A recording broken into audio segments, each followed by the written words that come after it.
أشهد أن محمدا رسول الله.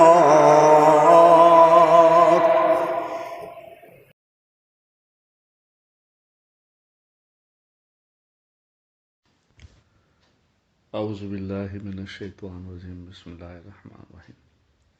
لا الہ الا اللہ محمد رسول اللہ صلی اللہ علیہ یا رسول اللہ صلی اللہ تعالی علیہ وسلم. نور من نور اللہ. الحمد للہ رب العالمین الرحمن الرحیم مالک یوم الدین. ایاک نعبد و ایاک نستعین. اهدنا الصراط المستقیم صراط الذین انعمت علیہم غیر المغضوب علیہم ولا الضالین. آمین آمین آمین. قل هو اللہ احد اللہ الصمد لم یلد ولم یولد ولم یکن له کفوا احد. قل هو اللہ احد اللہ الصمد لم یلد ولم یولد ولم یکن له کفوا احد. قل هو اللہ احد اللہ الصمد لم یلد ولم یولد ولم یکن له کفوا احد.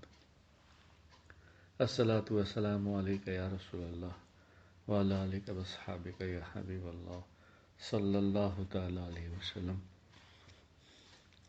قرآن و حدیث کی روشنی میں حضرت عثمان غنی رضی اللہ تعالیٰ عنہ کے کارنامے اور شہادت. حضرت عثمان غنی رضی اللہ تعالیٰ عنہ نے اپنی خلافت کے دوران بہت سے کارنامہ انجام دیا، جس میں پوری امت کو ایک نسخہ قرآن پر جمع کرنا، مسجد نبوی جنت البقیع کے حصوں کو وسیع اور کشادہ کرنا اور اسلامی ممالک کی حدوں کو بڑھانا ان کے اہم کارنامے ہیں. وہ اسلام اور مسلمانوں کی خدمت انجام دینے میں منہمک تھے. منافقوں کے سازش کر کے مسلمان اندرونی بیرونی فتنوں میں مبتلا کر دیا. ان تمام فتنوں کو پھیلانے میں عبداللہ بن سبا نامی یہودی پیش تھا. وہ ظاہری طور پر مسلمان ہوا تھا. اسے اسلام، مسلمانوں اور خاص طور سے حضرت عثمان غنی رضی اللہ تعالیٰ عنہ سے بغض و عداوت اور حسد تھا. مسلمانوں میں آپسی اختلاف پیدا کرنے کے لیے اس نے کوفہ، بصرہ، دمشق اور مصر کا سفر کر کے ایک بڑی جماعت کو اپنا حق قائل بنا لیا. اس نے مصر وغیرہ علاقوں میں بہت سے اپنے ہم نواؤں کو مدینہ بھیجا، جن میں اکثر منافقین تھے. سیدھے سادے مسلمانوں کو بہکا کر اپنے ساتھ کر لیا. یہ لوگ اس وقت مدینہ پہنچے جب اکثر صحابہ حج کے لیے مکہ گئے ہوئے تھے.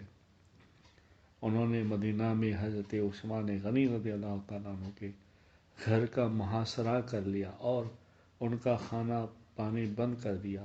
آخر 18 ذی الحج سن 35 ہجری جمعہ کے دن قرآن کی تلاوت کرتے ہوئے حضرت عثمان غنی رضی اللہ تعالیٰ عنہ کو شہید کر دیا گیا.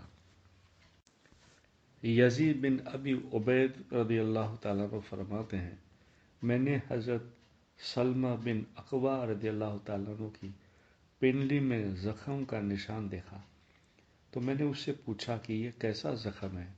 انہوں نے فرمایا، یہ چوٹ مجھے خیبر کے دن لگی ہوئی تھی اور وہ زخم بھی ایسا تھا. لوگ کہنے لگے یہ سلمہ شہید ہو گیا. رسول اللہ صلی اللہ علیہ وسلم کی خدمت میں آیا تو رسول اللہ صلی اللہ علیہ وسلم نے اس چوٹ پر 3 مرتبہ دم کیا اور الحمدللہ ایسا اچھا ہو گیا کہ اب تک کوئی شکایت نہیں. بخاری شریف حدیث نمبر 4206. روایت عن یزید بن ابی عبید رضی اللہ تعالیٰ عنہ. حضرت ابن مسعود رضی اللہ تعالیٰ عنہ کے پاس ایک شخص آئے اور کہا، ایک گھوڑا میرے پاس گروی رکھا گیا تھا لیکن میں اس پر سوار ہو گیا تو کیا میرے لیے گروی رکھی ہوئی گھوڑے پر سوار ہونا جائز ہے؟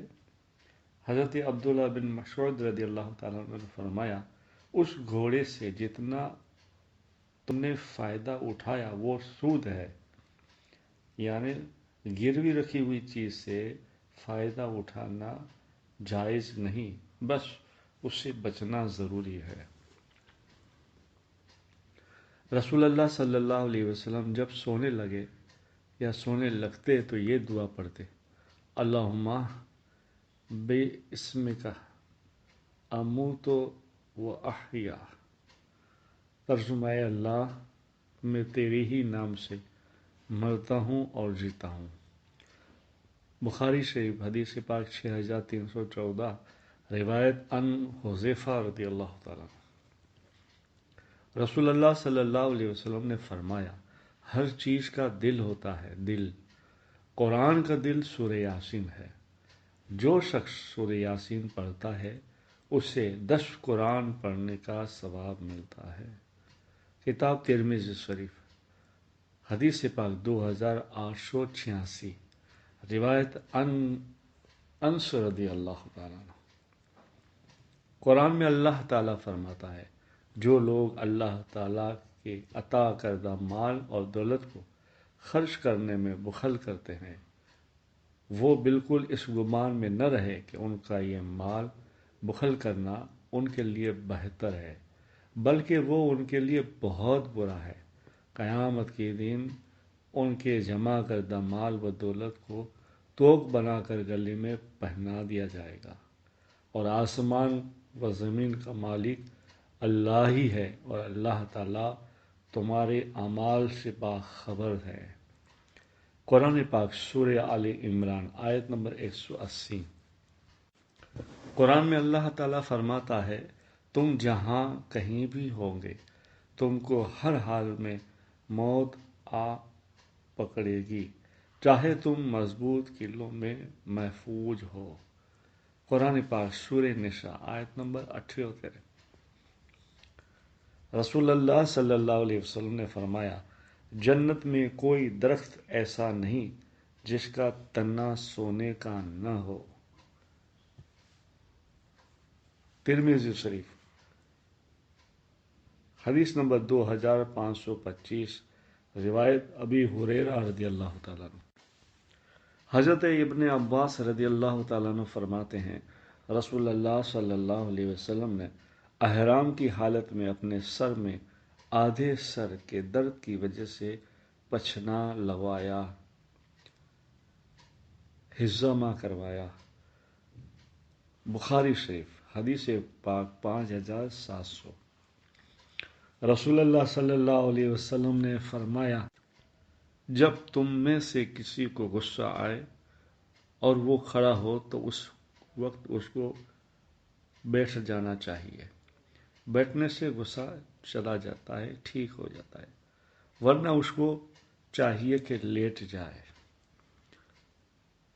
کتاب ابو داؤد حدیث پاک 4782، روایت ابی ذر رضی اللہ تعالیٰ عنہ۔